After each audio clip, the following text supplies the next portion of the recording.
În iunie 1990, piața Universității devenise simbolul unei Românii care cerea libertate și adevăr.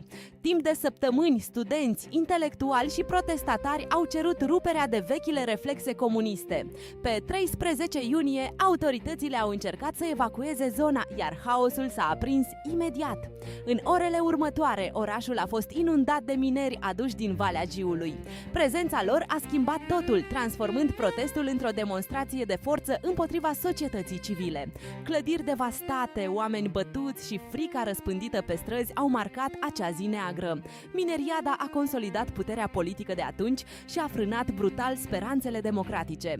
Pentru mulți români, 13 iunie 1990 a rămas momentul când tranziția a fost răsturnată.